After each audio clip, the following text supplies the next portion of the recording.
Yes, and everyone, Imola has concluded, and I must say, it surprised me. I loved it. It was good, and we have a lot to dive into, alright, so make sure you stick around.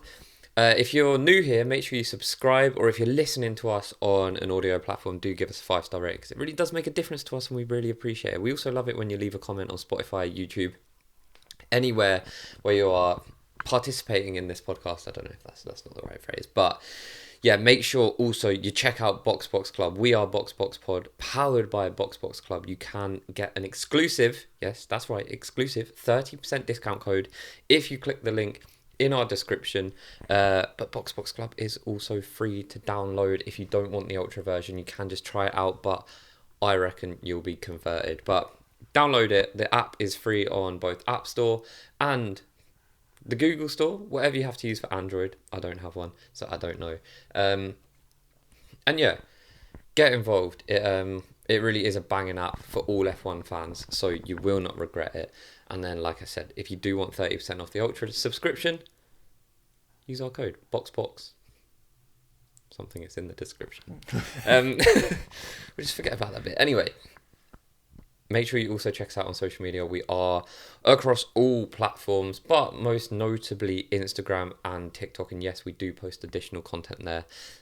So it is worth checking out. We do also clip up the podcast if you just want it on smaller bites. I think that's pretty much all the... don't know what the word is, but that's pretty much all I need to get out before we can actually dive into what was a very, very, I found exciting Imola race. I thought it was a really good weekend, actually.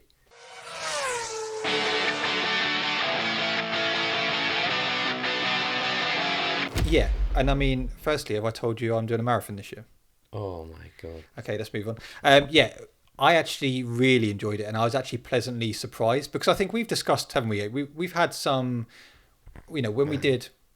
Where are you looking? There's a hair on your mic. Oh. I would have been watching that the whole episode. I wouldn't have been able to think about anything else. Was it triggering you? Yeah, it was like, I was just like, fuck, that's got to go. Anyway.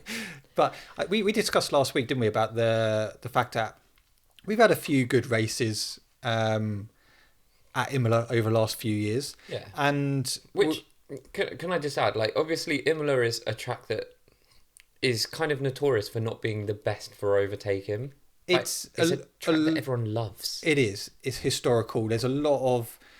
This is one of those tracks that actually qualifying matters more than the race. And it's a great track to watch cars fly around. Yeah. And a lot of people were going, it's going to not be a lot of overtaking. A lot of it is all what you do on a Saturday. And I have to say, I saw a lot of overtaking today. Mm-hmm. I saw a lot of attacking. I was just really pleasantly surprised, and I loved it. And I know there's a lot of talk at the moment that, we may not see Imola next year going forward. Which can I just say, if Imola is not on the calendar next year or the year after that or the year after that, it is a disgrace. It is an absolute disgrace because, not least that it is, in my opinion, it provides good races, right? Yeah. It might not be, like I say, famous for that, and it's notoriously bad for overtaking. But for me, my memory, I remember some good races at Imola, right? Not least, it's a historic track, right? That is so enjoyable to watch the cars go around, and you've got such unbelievable fans there. It was cool this weekend. That is technically the home of Ferrari, right? Yeah. As close as we're going to get in F1 because it's closer than Monza.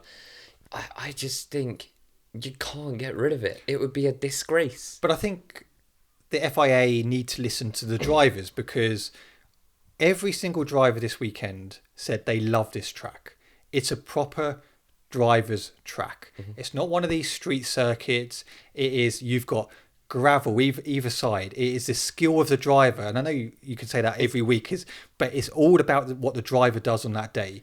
And the drivers love it. It's very much a track where it's like 1 centimetre out and you've either ruined your lap, ruined your race, you're in the gravel trap, you're in the wall. Like, it's such a precious track in that regards that you have to be so precise when you're going around it. You saw that this weekend. Yuki Tsunoda, and we'll get onto that in a minute. Colapinto, Albon, in the race. I know Pierre Gasly. Yeah. So, I think if Imola goes, look, we've always said out of the two Italian tracks, we love Monza more than Imola. However, this weekend was another great advertisement for why Imola should stay on the it's also calendar. A great advertisement for proper racetracks. Yeah. Like, I'm sorry, like, they're just better to watch. It was just more enjoyable to watch. And like I say, a big thing for me always is watching the passion of the fans. And when you see and I know there are passionate fans elsewhere where we go, but I'm saying, like, you can't take a track like that away, not least because of the track, but also because of the fans that you have there. They're just quality. Well, Lewis Hamilton spoke about it after, isn't he? And he said he was quite overwhelmed this weekend. He's obviously seen what the Tifosi is like over the years, but actually driving for Ferrari this year, being his first time experiencing a home track, he was blown away by the support and the atmosphere, and he said it's just great, and it's something you don't get at other tracks, especially street circuits. Yeah, it's just, like I say, it has to stay on the calendar. Yeah. FIA, we're calling you out. You know who we are. It would be a disgrace. It was interesting because Ted Kravitz was on, obviously, Ted's notebook afterwards. He said the FIA have got to listen to the drivers when it comes to this type of decision making, because you get more out of the drivers when they're enjoying these type of tracks. Same as things like Japan. I know that's not being discussed, but they're the type of tracks that the drivers just love. It's it's got to stay. And look, I know the FIA are not there to please fans, but ultimately they have to listen to fans, and I think they should listen to the fans when it comes to this kind of stuff, because we're the reason they exist. Yeah. If we don't turn up, then they've got nothing. So I hope they listen. I hope they keep Imola, and I hope they extend it on the calendar. Yeah. There's something which I noticed this weekend, and we've mentioned before in the past how mad. I just find it mental that you look at qualifying yesterday. Yuki Tsunoda had that awful crash. Colapinto had that awful crash. Mm-hmm.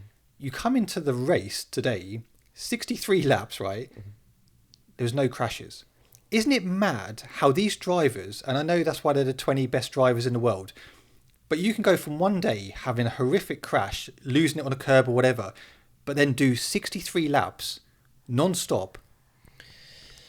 The mentality, yeah. I just find it mad. And we've said in the past, haven't we, qualifying laps. You have a really bad first run, for example, but then you can go out there with the pressure on and put a stonker of a lap in. Yeah, and you have to just be able to switch off. Yuki Tsunoda must have been shitting himself coming up to that part of the track, because that was a really awful crash, by the way, and I know we'll get onto it. But again, thank God for the halo. How many lives has that saved in the last 5 years? I mean, Guan Yu Zhou, Yuki Tsunoda, Lewis Hamilton, Romain Grosjean. Yeah. And that is just in the last 5 years. I'm sure there's probably more that I'm forgetting about, and it is just unbelievable, the safety of these cars now, because he just jumped out like nothing had happened.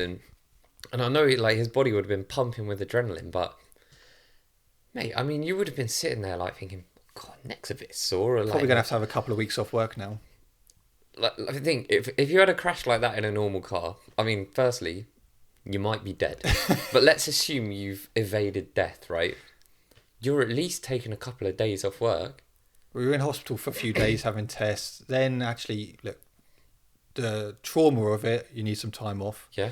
Because that was a horrific crash. I didn't realise how bad it was until saw the replays, obviously, and it was... Because I saw him, I go, oh, God, this is awful. And then I was expecting that he just span off and went into the wall. Because that's the thing, the car didn't even look...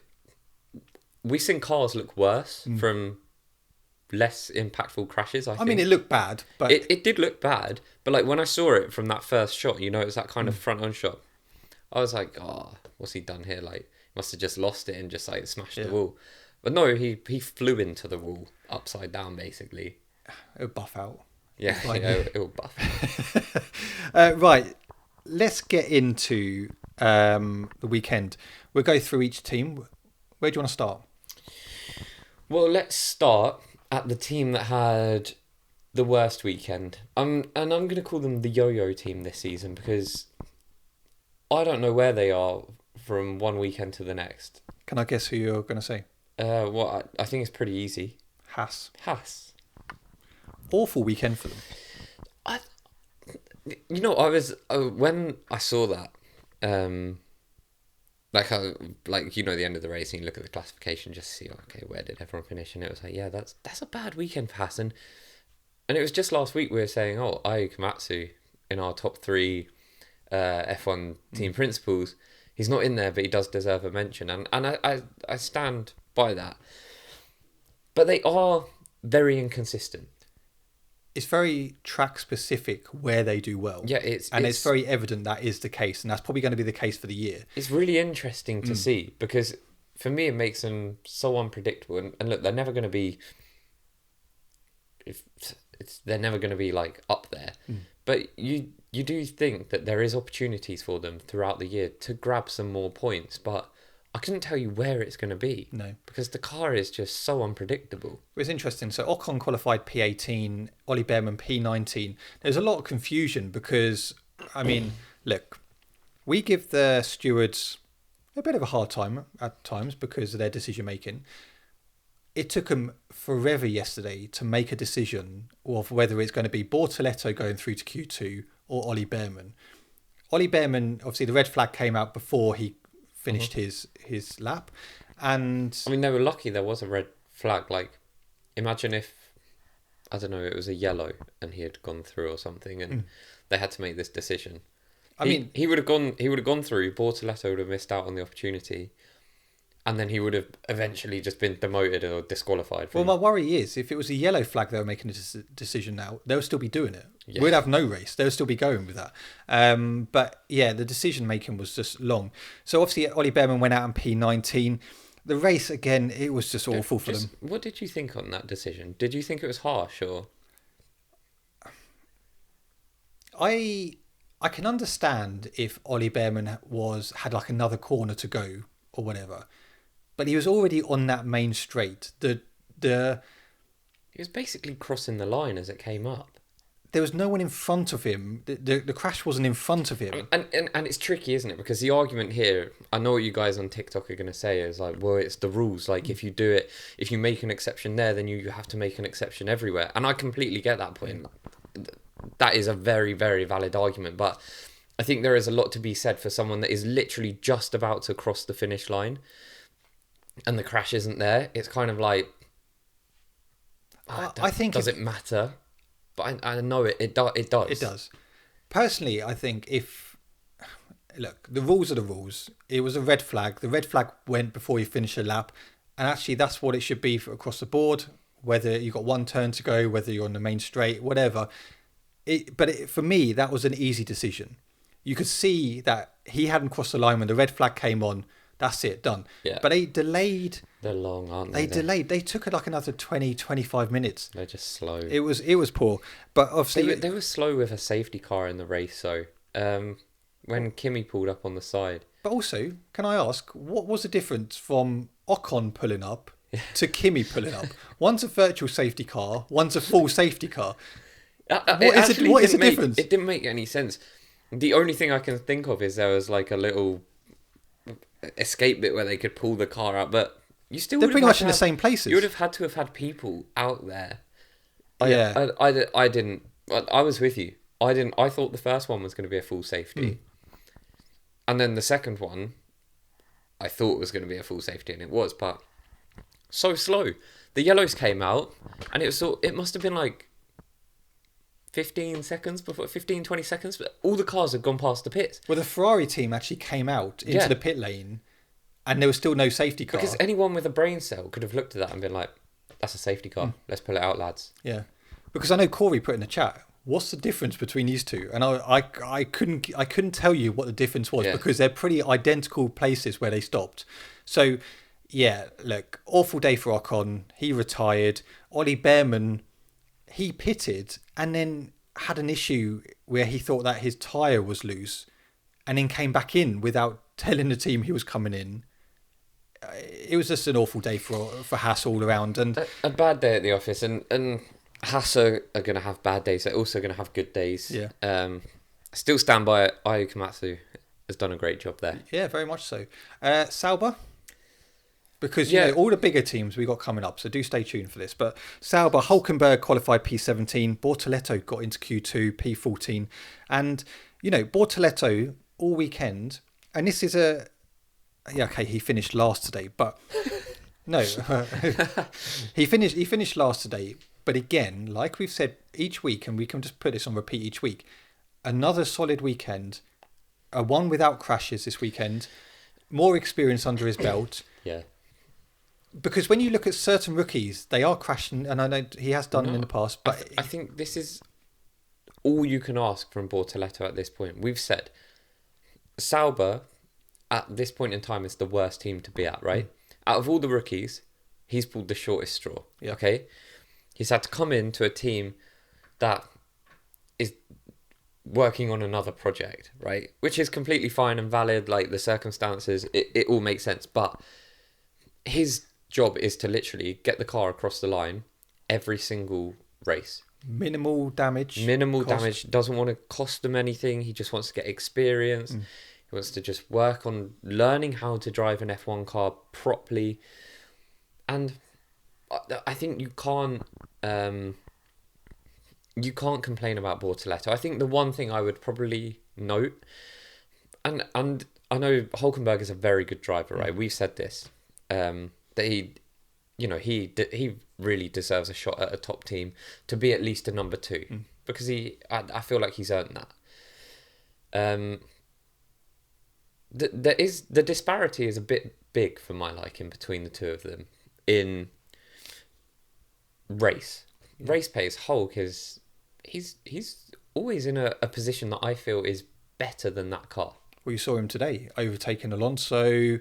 I know he finished P12, but at one point he was in the points. P12 is good for that car. Yeah, no, I agree. And I know it's not what they need. Is they want points, but you say that, but he's ahead of the other RB where Hajar picked up points. He's ahead of them. Hajar had a great race. He's ahead of one of the Aston Martins. Well, and that's what I'm saying. Like that's all I would be just keeping my eye on if I was Mattia Binotto, which luckily I am not. I would just, unless you're getting paid, then I would like his salary. I would just be mindful that there is a bit of a gap, and I don't think that's massively abnormal because Bortoleto is a rookie, but I would personally like to see them a little bit closer. Yeah, Bortoleto over one lap seems to have good pace. Yeah. Over a race distance, there is a disparity, and that's where we need to see him come a bit closer. So yeah, I agree. But Hulkenberg today, pretty solid, coming away with P12. They'll be relatively happy with that. Let's go to Alpine. What are you after? Your phone? It's right here. Let's get into Alpine. So, heading into this weekend, Franco Colapinto's first race weekend for Alpine. We said last week, all he had to do was come in, not crash, not finish too far behind Pierre Gasly, and get into Q2. Well, let's break those down, okay? So, he did get into Q2. He did. But simply because he pulled a red flag. Yep. So that was it was on a technicality. Yep. The crash in qualifying. Look, there's still a lot of people out there at the moment who are sceptical over whether Franco Colapinto was the right choice. He did crash a lot in Williams. He did. Which I got reprimanded about my maths because it wasn't 50% of the races. It was about 44.84%. So this was a very, very tough weekend. He obviously got a one-place grid penalty as well for the coming into the pit lane before they were allowed. So all round, it was a very difficult weekend for Franco Colapinto. And, there's been a lot of question was, actually, he didn't do any better than Jack Doohan. And I understand where people are coming from with that. However, this is his first race with Alpine, so I think we need to give him a bit of slack. However... That is a fair point, though. It is. But I also agree he deserves a little bit of slack. Like, come on, guys, he's young, rookie-ish. coming into a new team, to judge him off one race would be mental. Yeah, and I mean, when you look at the race, obviously Gasly finished P13, Colapinto P16. I know we had the safety car, but he finished a couple of seconds behind. Look, it's one of those weekends for Colapinto that actually he'll want to forget. He's gelled with the team. He's got his first race week under the belt. Seeing what he can do in Monaco again. Monaco's a very tough track. And it's going to be very interesting. I mean, he hasn't come into the easy ones. I think we're going to see a few crashes at Monaco. The thing is, it's not just the rookies that are crashing, but, we've got a lot of rookies, and I'm excited to talk about Monaco at the end. But I do think Colapinto will be glad to have got his first race under the belt. It is a tricky track to come into. Do you know? Like you just made the point. He's not got the easiest run of tracks to sort of. That calendar looks wrong. Oh no, it is right. It's not the easiest to come into basically, and I still believe he'll do a good job. The difficulty is with Franco is he does have that crash in him. And I'm not trying to take anything away from him. He's a very fast driver. He's a very talented driver. But the one thing that he didn't want to do this weekend was crash. Because there was a lot of... Jack Doohan, obviously, still there. Did you see... I don't know if you saw that shot afterwards of Jack Doohan in the paddock walking down smirking. No. And they went, oh, look, this must be from earlier, this shot. It was literally like 10 minutes after the crash happened. Oh.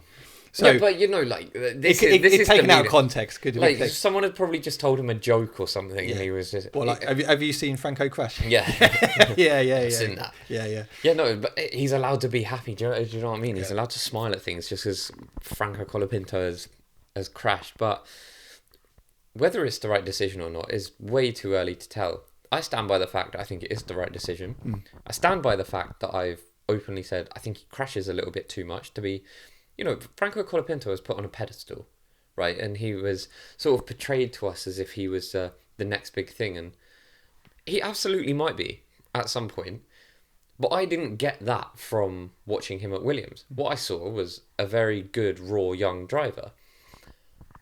Now, he should get the whole season at Alpine. If I'm going to start boarding that train, and I love Colapinto, by the way, I love his personality. I love that he's got a massive Argentinian following. And I think he's just generally a cool guy, right? I want to see him do really well. And I want to get on that hype train with Colapinto. So I want to see some good performances from him. And I'm not going to judge him off the first race. If we did that, Isaac Hadjar would be way down in our... he's doing great. And it's silly to judge people. And like I say, it's a tough one to come into. Crashing was not ideal, because that's also going to knock his confidence. But I think he did fine. He finished the race, which is good. He's got that experience behind him now.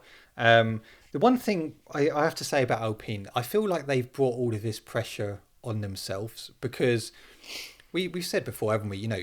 You brought in Jack Doohan, okay, giving him a seat, perfect. He's got his opportunity. You then bring in Colapinto. So everyone thinks, okay, it's not going to last long for Jack Doohan. So he's got that pressure. He's got that constant pressure, race after race, knowing he's got Colapinto in behind him. He then gets replaced by Colapinto. So then Colapinto's got this pressure. But behind, he's still got Jack Doohan as your reserve driver. But there's also that you've got Paul Aaron there. So not that I'm expecting him to do that. But you're then getting rid of Ollie Oakes. You've got all of this turmoil within this team. But the rumours. It was literally Flavio Briatore that said this about Colapinto having 5 races. And then this weekend, Briatore was like, oh, I don't know where that rumour came from. That's just not true. It was you that said it. It's not a rumour. It literally came out of your mouth. Yeah. It's just... So, if that is true, which it sounds like it isn't, it got denied by the person who confirmed it, which is interesting. It would be silly, because why are you putting so much pressure on these drivers? You just need them to succeed. You've got to support them. Jack Doohan, rookie. Franco Colapinto, basically a rookie. The last thing they need is yeah, mate, you've got about 2 races before you've got a target on your back. So hurry up. That's not what they need. What's your benchmark? Oh, we want you to get a podium in Monaco. Well, how am I going to do that? Yeah, and this piece of shit, which Alpine, extremely good over 1 lap. Yeah. Pierre Gasly, qualified P10.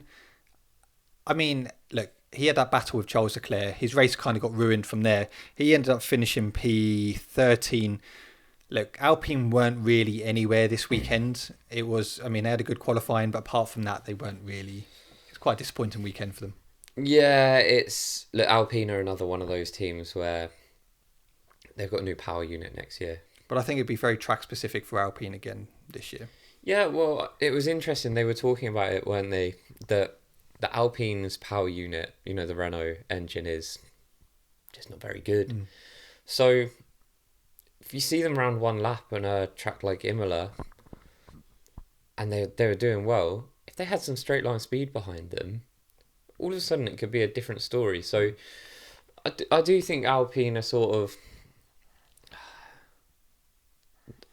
I think next year will be important for them. Move into the Mercedes engine. Yeah. They do need to nail it because it's getting to a point where, at one point they were in the battle with McLaren. And obviously this is because McLaren were further back. It wasn't Alpine up there. But look, Alpine can make the same jump as McLaren. McLaren are no different to them. They need stability. They do. They need need stability. to actually... What Alpine need is they need to build on that foundation they've got. They've got 2 very good drivers, Colapinto, Pierre Gasly, okay? They need that stability now. They've got Briatore at the helm. What are you going to do? Move forward together, build that team. You've got a good team. You know you can actually get... You saw that last year in Brazil. You can get podiums. Yeah. You can get good points. It just needs a bit more... They need to calm it down a bit and kind of just focus on racing rather than the whole... They need to step away from the controversy. They need to just... You want them to fly under the radar. For me, Alpine are a team that, given where they are in the standings, shouldn't really be talked about a lot. But people are talking about them a lot. And I don't think that helps because a lot of the time it's not for the right reasons. So yeah, they just need to get their heads down now, settle, focus, and look, they're not going to have a great season. That's fine. They know that. But what they do need to do is start just building out the team so they're perfectly positioned to head into the new regs next year. 100%. Do let us know on Alpine. So let's get into Aston Martin. Well, what a difference a day can make. So qualifying, Fernando Alonso P5, Lance Stroll P8. They went for a completely different strategy by putting on the mediums, which was interestingly because they were last year's softs. Yeah. So obviously the new C6, which is a lot softer, they decided to go on the mediums. Somehow, it worked. Masterclass. Yeah. So then you thought to yourself, okay, Aston Martin, have they turned this around? And it was really funny. So before the race, they were going, has Adrian Newey started to have some effect on this car? And we know that he's working on next year's car, but has he had some input? And then all of a sudden, they finished P11 and P15, and Adrian Newey is probably sitting there going, I don't want my name anywhere near that. Nothing to do with me. But it did get me thinking on that point, right? I don't know. I've never sat here and claim to be like an F1 expert, right? I'm just a fan. So entertain me here, right? Or educate me. Could they be testing parts for next year in some capacity on this era of car? Could they be trying things out? Because obviously Aston Martin brought a big upgrade package this week. And obviously initially, it sort of... Everyone was kind of thinking, oh my God, have they done it again? Because that was a big jump initially. I was like, holy shit, they're up there. And that's on mediums. Okay, it didn't translate into the race. But the race was really hard to follow because of everything that happened. There was different strategies. But I think their race pace was well off today. Yeah. And I think that was a true representation of where they actually are. But do you think they could be just trialling parts? But I'm not sure if it's possible. I don't know. Well, there could be. It might not be parts for next year, but it could be concepts for next year. Yeah, I think it'd be too early to do that. I think these upgrades are generally for now. I think that's what they bought them for. I understand where you're coming from, but I don't think I think this weekend was generally the fact they brought upgrades. They actually had a very good strategy on Saturday by switching from softs to mediums. But actually, today, they were just back to old Aston Martin. And I did feel sorry for Alonso because he was close to picking up his first points of the season. But yeah, it was just a difficult day for Aston Martin. As I said, Alonso P11, Stroll 15th. It will be interesting to see how they perform next week. Yeah, I mean, these upgrades may be, again, very track specific, but what it showed this weekend is actually over a lap, they look relatively quick. And that's very important at Monaco. Very important. But then, the race day is a big thing. So, but come on, we've seen Danny Rick. I mean, in Monaco, I'm talking. Yes, I get your point. In Monaco. In Monaco. But it'd be interesting to see how they get on. But I generally thought for a moment Aston Martin were like back. Not to be. Where should we go? RB. RB. Let's do it. So, let's just say, Isaac Hadjar, P9, Liam Lawson, P16.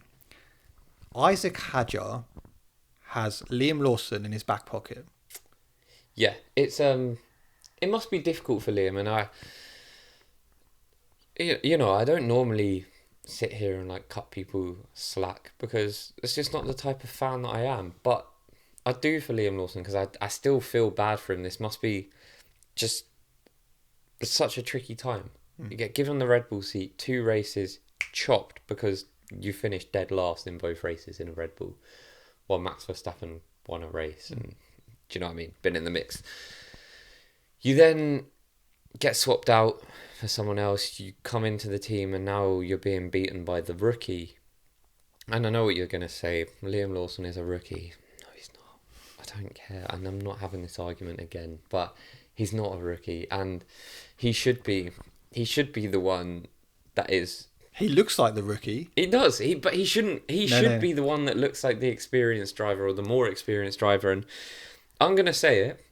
Isaac Hadjar, rookie of the year for me so far. He's been phenomenal. He's been so consistent. And as we said before, that Australia race where he didn't even start could have completely broken him. Yeah. And we've seen drivers have that and they don't recover from it. He has just got stronger and stronger. Another 2 points today, finishing P9. Look, for a long period of time, he was P4. He was well up there. Yeah, on those mediums. So, look, he did a phenomenal job today. And I think when you look at the contrast between Hadjar and Lawson, they're not even close. Not even close. Well, I mean, obviously, Hadjar made it into Q3. Yeah. So Lawson was out in Q1. It's just crazy. I just didn't expect it. And I think, are Red Bull going to start thinking, hang on here, come the end of the season, because we'll get on to Red Bull and Yuki, is Isaac Hadjar a serious option? My only worry is with that. I don't want it to happen. No. I want him to be protected at all costs. Yeah. And it's very similar to how we were with Yuki. I wanted Yuki to stay at RB because I was always worried about his Red Bull seat. And I think Isaac is doing everything he needs to do at the moment to prove himself, and he's proven himself very well. He is pretty much on similar pace as what Yuki was doing, I would say. Yeah. And I think if Yuki was still in that RB seat, they would both be in points today. Because I think Yuki was very at one with that RB seat. Isaac Hadjar as well. I just personally think going to that second Red Bull seat is cursed. Yeah, it's not looking good. We will talk about Red Bull, but I mean, I think if Liam Lawson carries on this way, I don't think he's going to have a seat next season. Which is what I've said. I've said I'm not confident.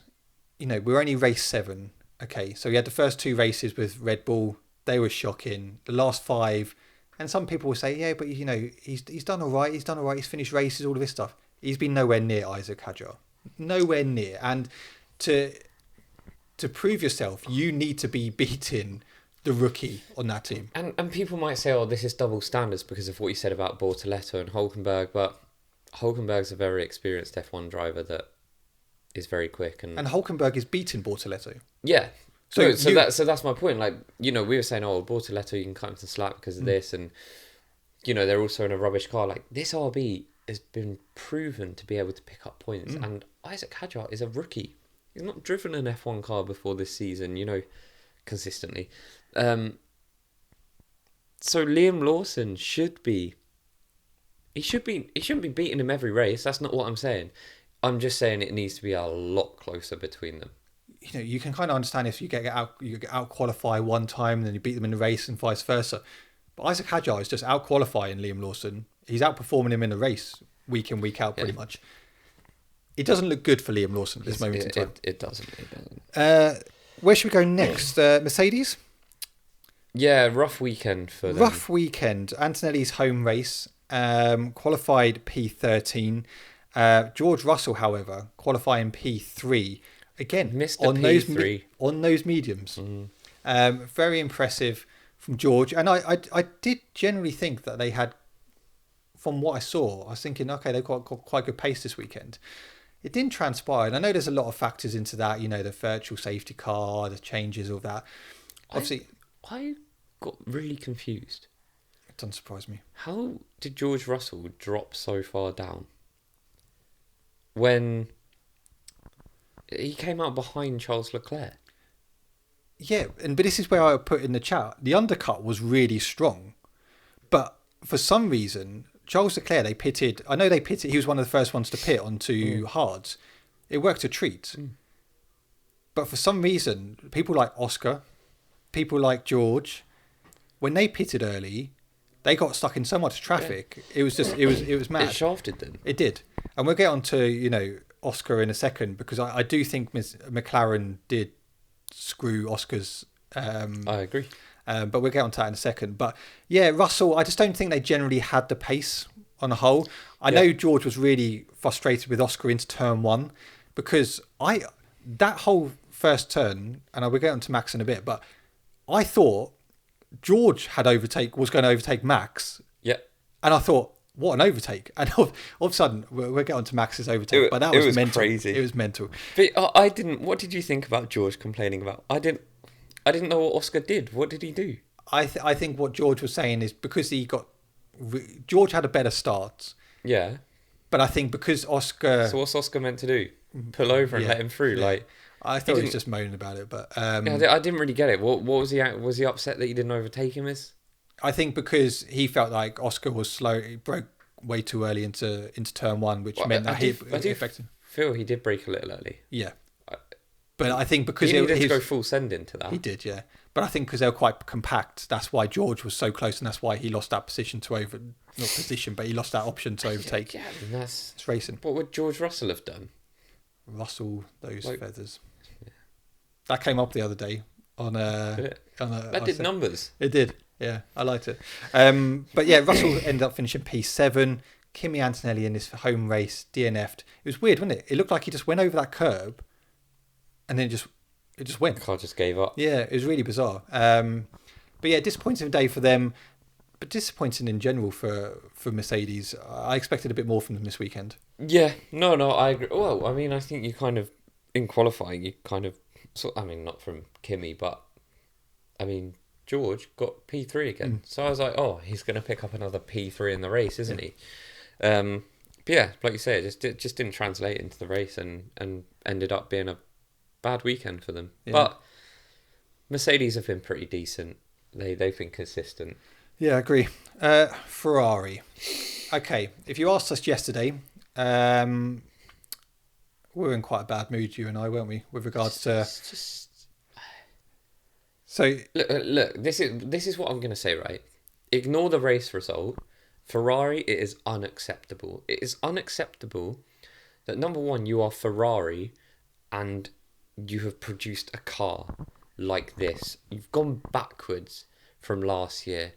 Number two, you have a 7-time world champion, Lewis Hamilton, and an unbelievable driver in Charles Leclerc. And this is the car you give them. It's unforgivable. Yeah. I don't understand how for so many years they keep getting it so wrong. Well, it was interesting, wasn't it? Because both went out in Q2. Leclerc P11, Hamilton P12. What was interesting for me with that was we've seen over the last few races that, Leclerc might qualify P4, Lewis Hamilton qualifies P8. So there's a bit of a gap. Yep. The reassuring thing for me this weekend was actually they were both struggling with the car, but they were both relatively consistent because much closer. Yeah, I mean, it was like 1/10 difference between Leclerc and Hamilton, and that was reassuring that actually it isn't just Lewis struggling, if that makes sense. Yeah. So that was something I took from yesterday. But coming to the race today, like I was not expecting much. No, I was expecting nothing. Lewis Hamilton, I saw glimpses today of he took a while to get past Kimi Antonelli. Granted, but Kimi did a great job. Not easy, and they did say you need like 7/10 delta in order to overtake, and to do that to a Mercedes, which is quicker than the Ferrari, not easy. No. And he did get it done eventually. Yeah, I mean, the strategy worked well initially for Leclerc. They pitted him early. He was on the mediums, went on to hards. I think it was like lap 12, 13. Leclerc was going through the pack. He was looking very strong. He jumped George in the pits as well. And even the Williams, Carlos Sainz as well.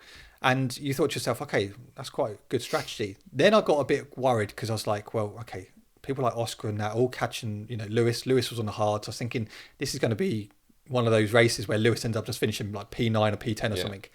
However, the virtual safety car came out. That played into the hands. They pitted. Lewis, he went onto the mediums. And they just looked strong. Lewis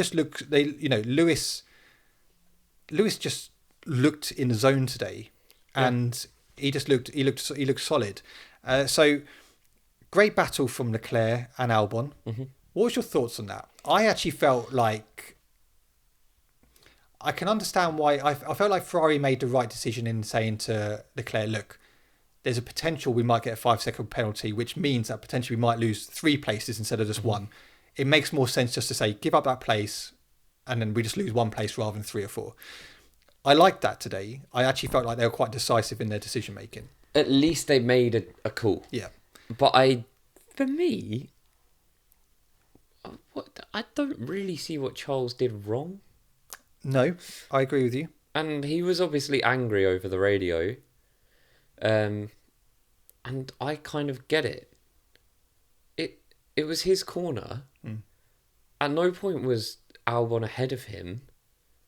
What is Charles supposed to do? Yeah. Just open the door and let him through? Like, he didn't do anything unfair.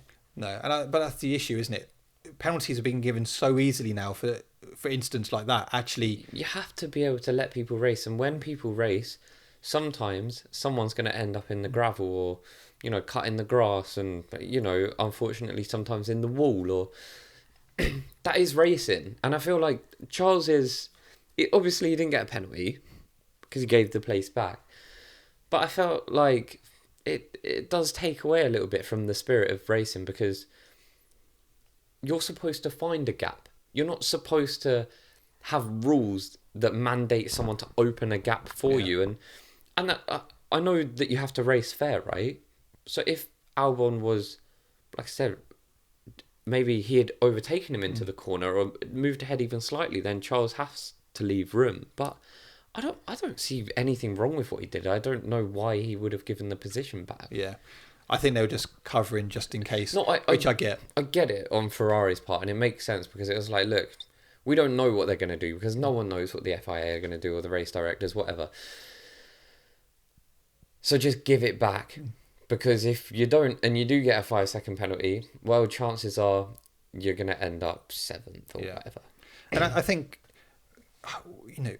in all the flaws of Ferrari, I have to say, fair play, their pit stops are looking decent. Yeah, we had a 2.1 today. They look good, which is very bizarre to say for a Ferrari team. But I think what we saw today, we saw glimpses, and I know afterwards there was a discussion of kind of, does this mean that Ferrari on the right track? I'm not getting my hopes up with this, because they're not. Go back to China when we won the sprint race, we're kind of like, wow, okay, we're actually all right here. We're starting to, and then all of a sudden it just went downhill from there. I know Leclerc's picked up a podium and that, But it is promising. 18 points for Ferrari today. Hamilton, his highest finish in Ferrari. He looked quick In a race. Sorry. He looked very much in the zone today, and he looked like he was enjoying himself. Some great overtakes. Yeah. No, it was a really good weekend for Lewis, and he obviously came out before and said, I have to remind myself, I'm a 7-time world champion. Judge me at the end of my career at Ferrari, not now. And it was a really good point, and it got me thinking, sort of reflecting how, we've spoken about him. And I think we've been fair. I think also as fans, you're allowed to say, I'm expecting more, right? Yeah. And we were expecting a little bit more, but we said we were expecting more from Ferrari to start with, and then a little bit more from Lewis. But it did make me think, fair play. I will judge it afterwards, but look, I'm a Lewis fan. He can't really do much wrong in my eyes, but I do try and be unbiased when we're speaking on this podcast, because I know it pisses people off if we're just so centered around one person and you can't see the good or the bad. So I feel like we do try and give a good impartial view of Lewis, which is why it just got me thinking, this is a project, right? It sounds crazy because Ferrari should not be a project. No. It should be a team that you go to win. But it is a project, and I think part of why they've brought Lewis on board is to get them back to the top. So let's see how Lewis does when he leaves Ferrari, because part of me still wants to believe that there's an 8th world championship in this story that's going to be written, and if anyone can do it, it's Lewis, and we'll be here for it. And I think today he showed he can still go head to head, and picking up that P4, you saw what that meant to him. And it's weird, isn't it, getting excited over a P4 when we're so used to Lewis picking up the P1s, podiums and all of this. So it was a positive day, but we need to see more consistent of that. If he was getting P4s most weekends and stuff, if he was doing what George was doing, you'd be like, this is good. But like I say, I do think that this is mainly a Ferrari problem, because Charles is having the same issues, and Charles is a great driver as well. Yeah, no, exactly. Do let us know what your thoughts are on Ferrari. Williams, Alex Albon. What a weekend, man. Carlos Sainz qualifying P6, Alex Albon P7. Race-wise, Alex Albon P5, Carlos Sainz P8. Another 14 points for Williams this weekend. They look good. Alex Albon is... Look, we've said before that actually, I don't know, he hasn't had a competitive teammate since he's been at Williams. He's now got Carlos Sainz in, and now we're starting to see him step it up. Because today, he went head-to-head with Charles Leclerc. He was going for it. And in theory, if he hadn't gone off with Charles Leclerc, he was on course to try and challenge Piastri towards the end. Yeah. Piastri with his worn-out tyres... Alex Albon on those Haas. Lewis made some dents on Piastri. He did. And there was talk that actually, potentially if Albon hadn't had that battle with Charles and everything, he could have potentially, and he got past Charles, he could have potentially been chasing down. And even Oscar in the cool-down room said he would have been under pressure from Albon.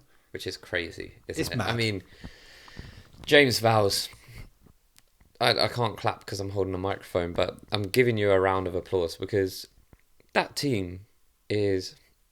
Williams were, for too long, for a team of that stature, were at the bottom of F1, right? For new fans that were coming, I think they thought Williams were just one of the shit teams. Yeah. And Williams are not. Williams are one of the greatest teams in the sport's history. And do you know how nice it is to see them back in these positions? And they've still got a way to go. Yeah.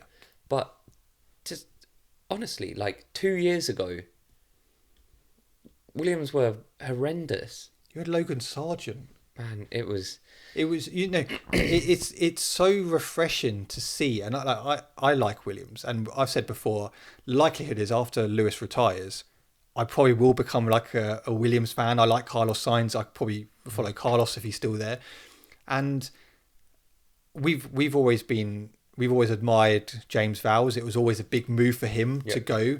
And a lot of emphasis was on 2026. However, you know, what he's doing already, 7 races in to this season, is phenomenal.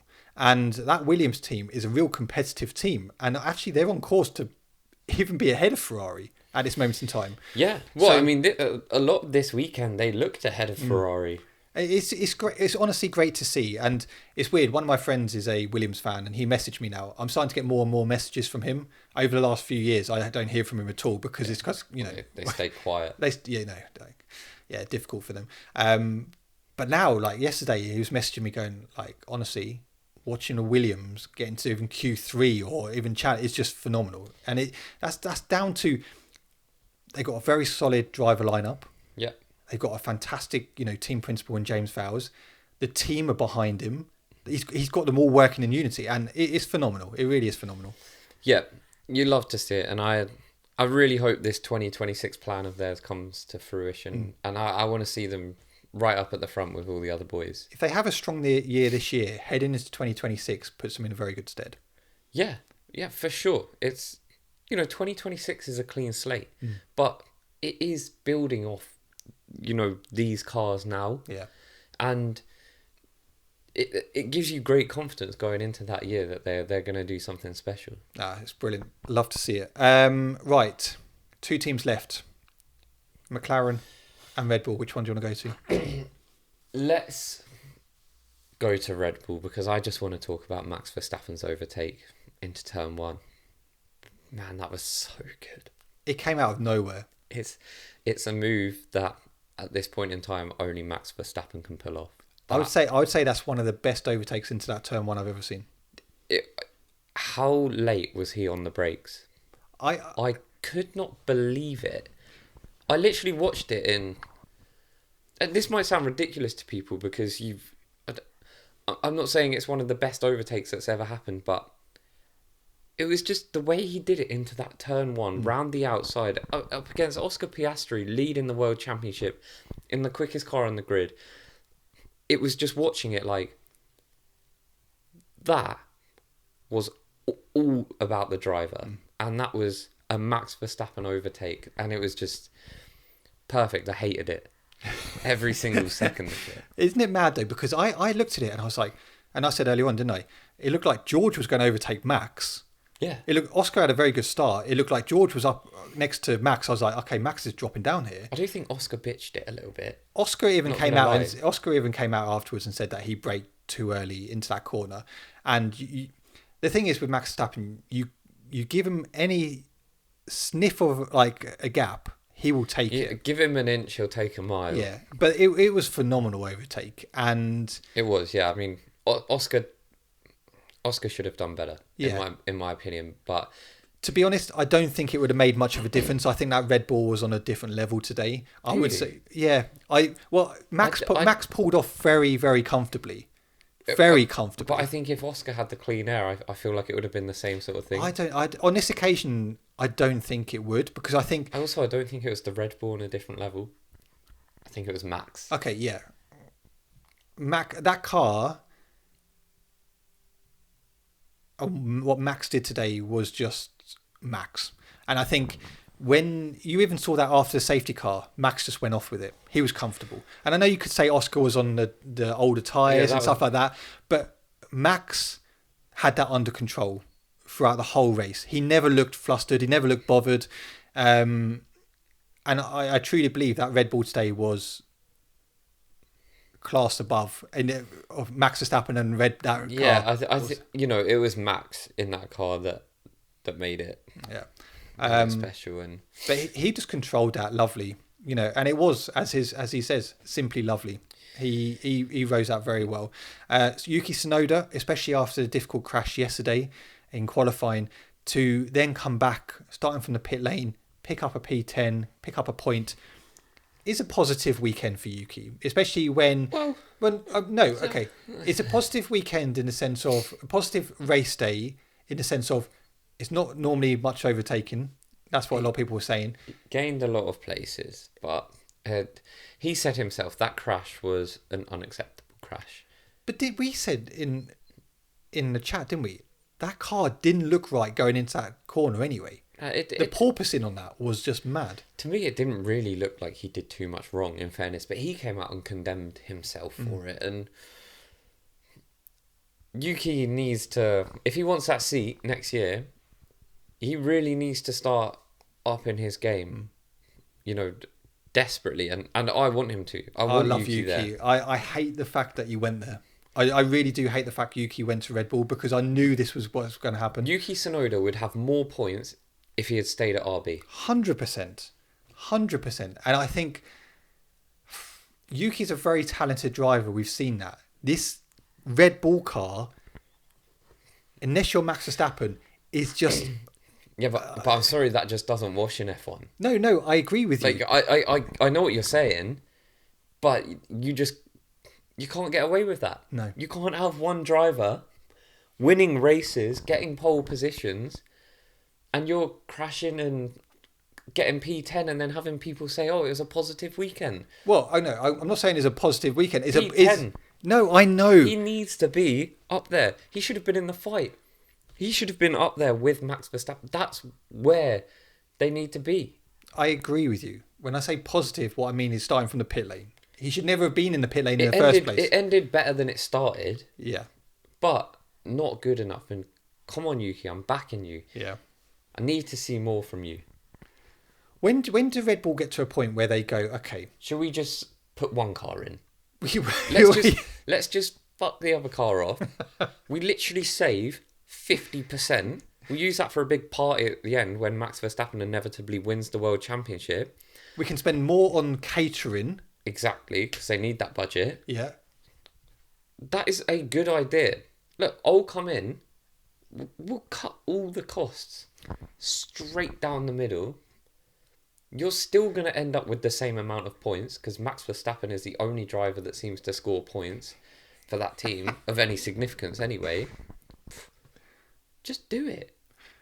When do Red Bull get to a point where they go, okay, there is a serious issue? And because, look, Yuki, we know, is a very good driver. He's gone in there and it's been a struggle, okay? Yuki struggle, Lawson struggle, Perez struggle. Danny Rick struggled when he was there. We've seen...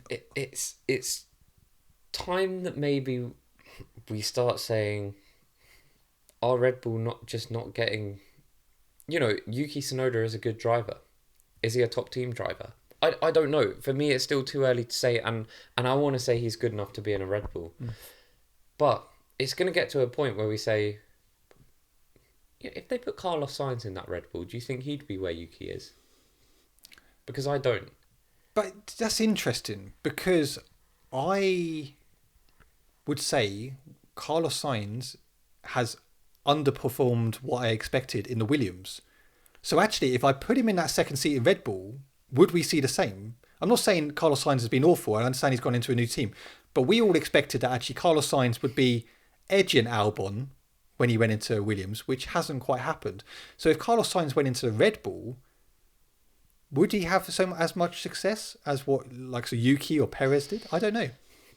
I agree with the Carlos thing, but I think he is really coming through at Williams now. Oh, I think you're seeing that. He took a few races to settle, and that's what I'm saying. I'm not judging Yuki now, but I just think Carlos Sainz would be doing a better job than Yuki, but I want Yuki to turn it around, and I'm supporting him.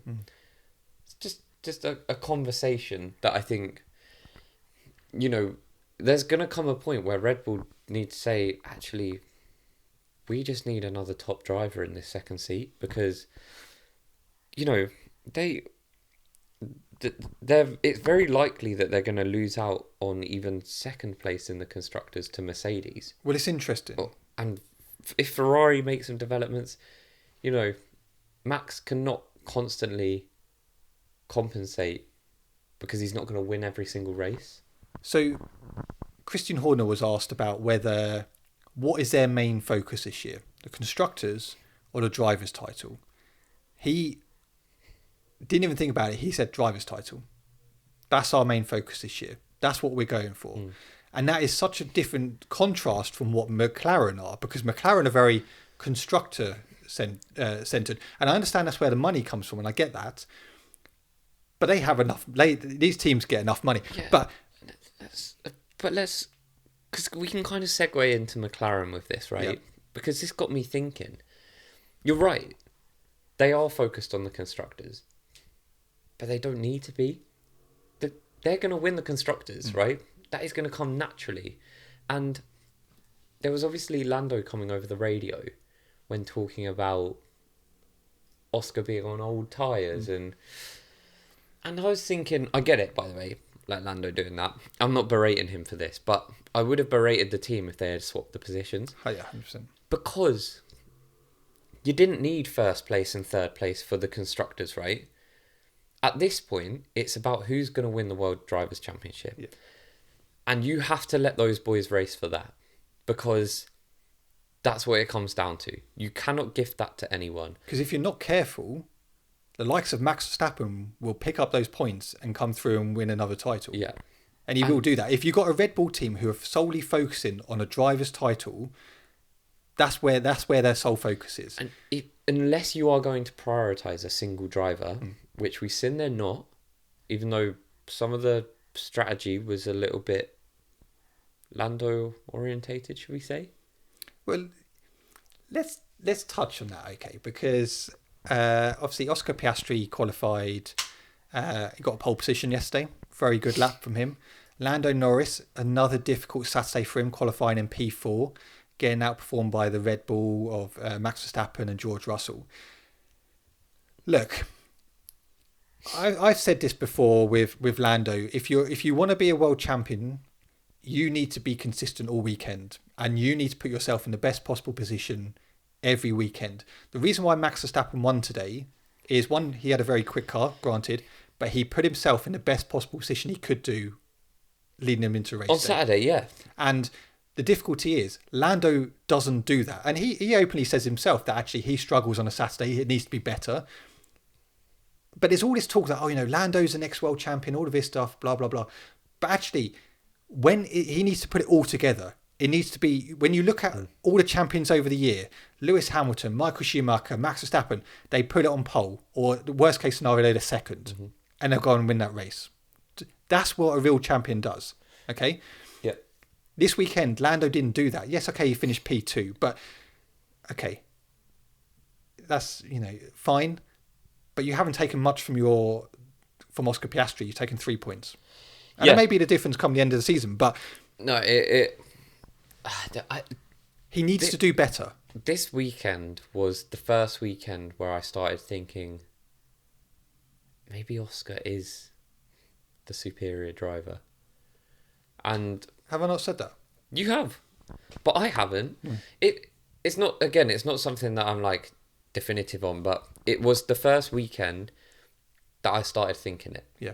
It just crossed my mind of this could be the crossover point. And I know Lando ended up beating him, but that was purely strategy. And don't get me wrong, you need luck and strategy in your favour when it comes to this, but that's not something you can rely on. No.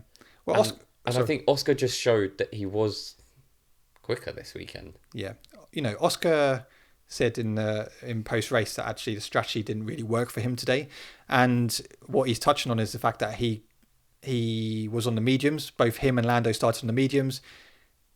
They pitted him on like lap 12, 13. They brought him out in so much traffic. Yeah, it's horrendous. And it was a slow stop, like a 3.6. It was a slow stop. They had an issue with the front right, sorry.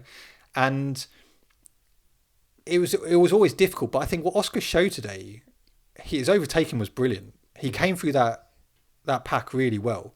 And I think he did the best what he could. I think for him, ultimately with the strategy, P3 is probably the best he could have hoped for. But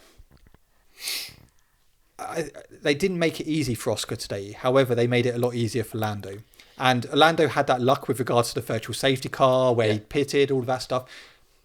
But it never made sense to me why they pitted Oscar so early. He wasn't really catching Max. Max was in a bit of a league of his own, but he was still pumping in good laps. They didn't need to pit him so early. They could have just waited to see, because what we found with the mediums is from lap 10 to 15, it was a real struggle. But after that, they came back. To life, yeah.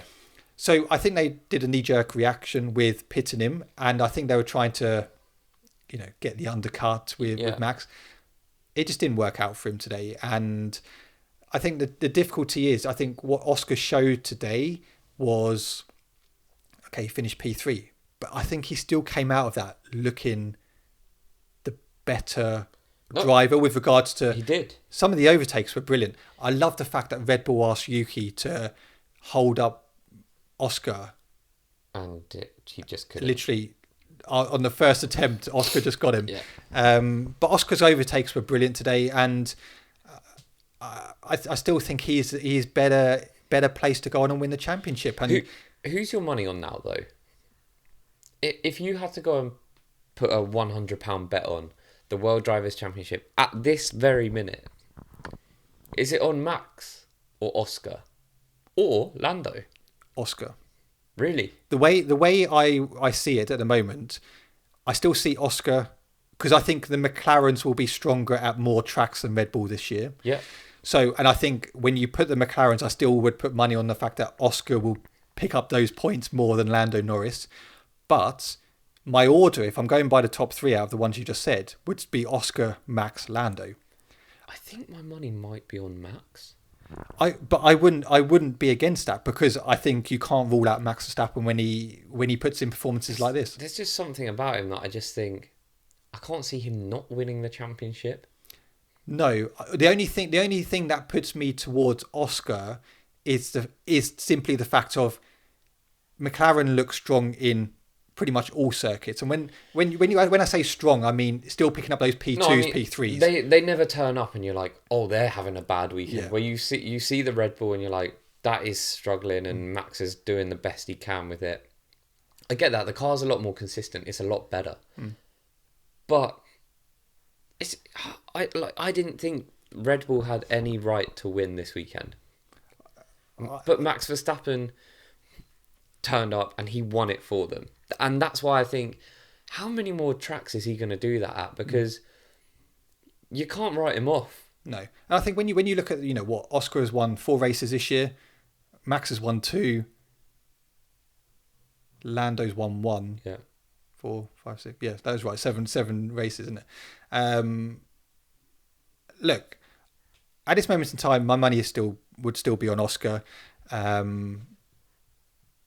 But I would not rule out Max Verstappen, because he is the difference. He is the difference. Do let us know. Who's your money on at the moment? Well, top 3. As we head into Monaco, do you want me to do my little bit about Monaco? Yeah, go on. Obviously, hopefully, firstly, I hope you enjoyed the Imola Grand Prix and the little breakdown of it. Hang on, do you want to do the standings? Oh, to finish off. Right, we'll do the standings to finish off. Oscar Piastri, 146 points. Lando Norris, 133. Max Verstappen, 124. So what's that? 22 points behind. It's heating up. It is. It's heating up. After that, you got George Russell down in 4th with 99 points. With regards to the actual constructors, McLaren walking away with it, 279 points. Mercedes 2nd, 147. Let me touch, just going back to what you said earlier with regards to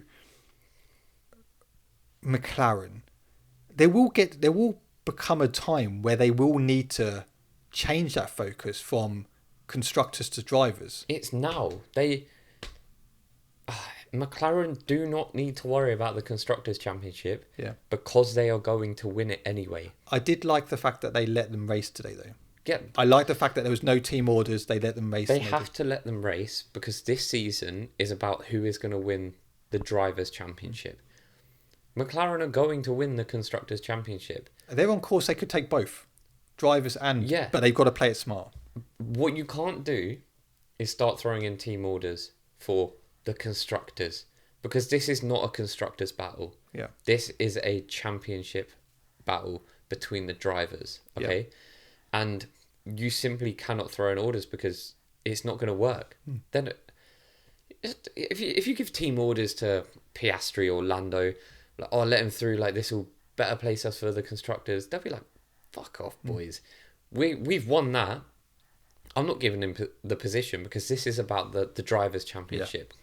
And it's up to them they can try and give orders, but I don't believe Lando or Oscar are going to take team orders anymore because they've won the constructors. Everyone knows that. They'll know it especially. I agree. Just one quick thing with regards to Imola before we get on to Monaco. I have to say, and I've said it before, Bernie Collins is a breath of fresh air on Sky Sports. Her analysis, and even through the race today, because she was covering Anthony Davidson because he was in commentary, just her knowledge and her experience, it's just, she's great. Do you remember when I said I love Bernie Collins and someone called me sexist? Yeah. Can't fucking win, can you? I honestly think she's such a great addition. She's a legend, and she's so good. And I have to say, Jamie Chadwick has also been a great addition because obviously her knowledge of racing as well just comes through, and she's dominated her category. Yeah, but she's another person who is just interesting to listen to. She's very. Her attention to detail in her analysis is just really great. I feel like the Sky team is in a really good place. We've got a lot of, we got rid of Paul di Resta. Great. We Johnny Herbert. Yeah, I liked Johnny Herbert as a person. I thought as a character he was great. I actually didn't really like him as a pundit for whatever reason. Nothing personal. We got Danica Patrick. That's not ideal. But if we can just get her out, I actually think we've got some really good. I want to see more of Nico Rosberg because I love Rosberg. Yeah, I've openly said he's my favourite. Grid walk today. Ted Kravitz, Bernie Collins, something completely different. I didn't actually mind it. I thought it was actually pretty good. You can't replace Martin Brundle. No, I'm not saying you can replace him, but on races where they're not out there, his bed is still warm. Yeah, Crofty. Do you miss him today? We need a serious conversation about Crofty because I'm not sure if he's hitting the mark anymore. Look, I'm not sure if. I feel like. Did you notice it? Harry, this guy's name is. Feels weird just calling him Harry, but feel like he kind of forgot that Max was crossing the finish line and winning the race. Do you remember at the end of the race? Yeah. It was kind of like he was having a conversation with Anthony Davidson, and then all of a sudden he's, oh, Max Verstappen. It's like he had just seen it, and he's like, shit. But, yeah, that's the thing. I didn't miss Crofty. I did miss Martin Brundle, though. I missed Martin Brundle. Crofty, look, he's a legend of the sport just for his commentary. He's given us some magical moments over the years. He really has. But this year, I mean, how many times have we've noticed something before he tells us? Or, and look, it's Charles Leclerc. Oh, no, actually, that's Lewis Hamilton. Oh, actually, we're talking about them for ages, and we're like, mate, it's the wrong driver. And it confuses fans. It does happen a bit too often. I'll tell you what, though, Sky Production, still, they need to up their game because they're cutting the angles to... Interestingly, I've had this conversation and I posted something like this and I got a massive stick. Sky, it's not correct me if I'm wrong here, because you guys on social media did give me a bit of stick. It's not Sky. It's F1 TV. It's a outsourced company who do all the what's the word I'm looking for? I don't know, but it sounds like you forgot your brain. Yeah. But anyway, this is what I give to that company because they... Production, that's what I mean. Yes. It's like they don't understand the sport. Yeah. Okay, here's the example. Lewis Hamilton was trying to overtake... was it when he was trying to overtake... I can't remember who he was trying to overtake, but in the same... Oh, I think it was Antonelli, when he was trying to overtake Antonelli. And they were showing Lando trying to overtake Oscar. Well, anyone with like a drop of F1 knowledge knew that at this time, Lando was too far back to overtake at this point in time, right? He was like 7.5 tenths or 8 tenths or something. You knew that after the straight, he wasn't going to be overtaking Oscar. However, Lewis was like 4.5 tenths behind.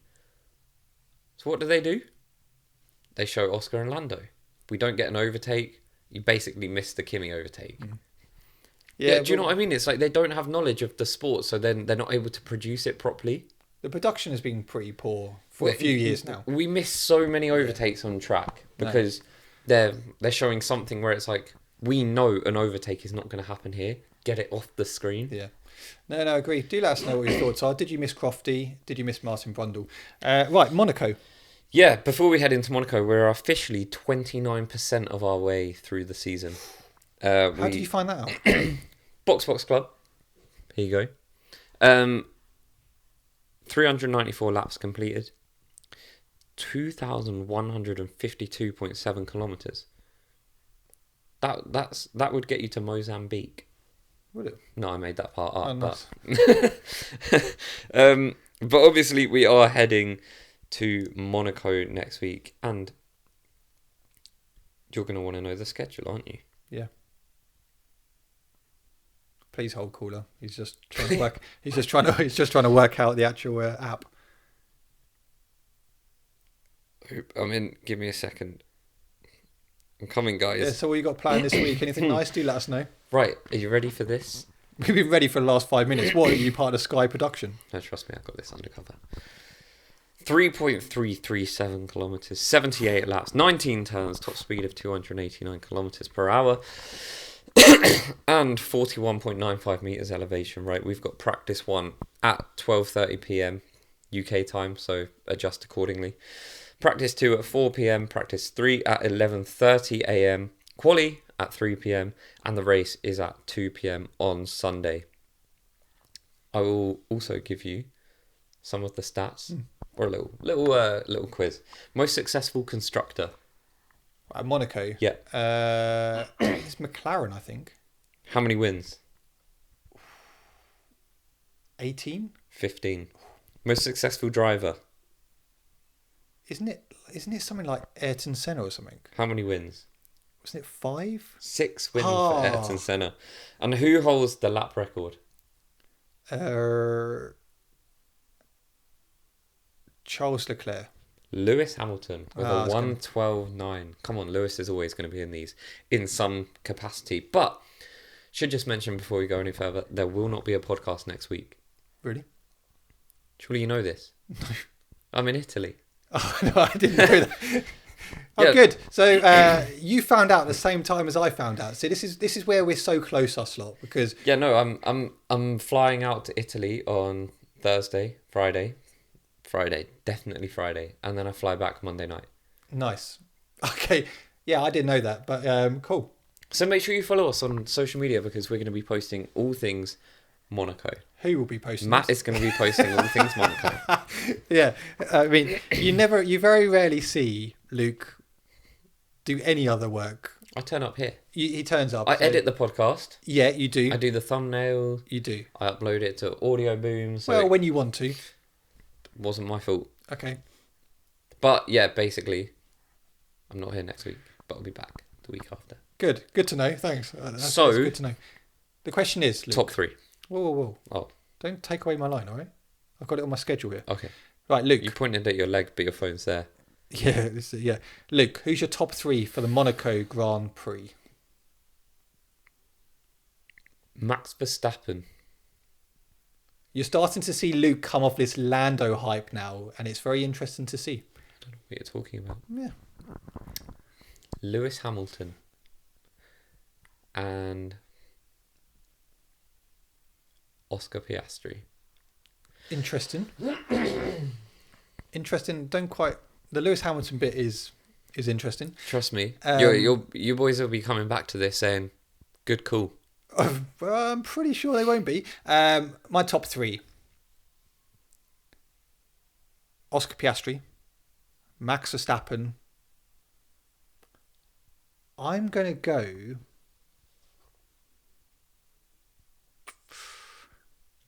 Charles Leclerc. Why is the look, Lewis one so because bad? Lewis over the last few years hasn't done well there. All right, Charles Leclerc. It's his home track. Yeah, I think something special is going to happen. You know, it doesn't really mean a lot that it's his home track, though. Eh, Because it's not like a track that he could drive around when he was younger. no. Unless he was going to the shops. Yeah, I don't know. I just have a feeling it's going to be Charles Leclerc. Do let us know. I do want to see something special from the Ferraris next week. Yeah. I think it would be sick. And one thing we have seen is the Ferrari's actually been quite strong around Monaco. That was where my thoughts went. But this Ferrari is a different car. I think I'd love to see Charles up there as well. Yeah.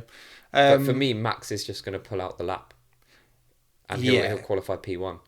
So it's interesting because my initial thought was to go to Max Verstappen. However, I do think Oscar Piastri's qualifying is coming on par with Max on a Saturday, and he showed that yesterday. But if Max had that McLaren, yeah, no, I get where you're coming from. I don't know. I just think Oscar's qualifying is maybe not as strong as Max, but it's getting close. So I think Oscar can put in a strong lap, and my money would be on Oscar. But yeah, do let us know. What should be Lando now? Yeah, no, yeah. I don't have confidence with him on a Saturday. Putting it on. That's the interesting thing. This is all about Saturday. You know what I'm expecting the Alpines to be.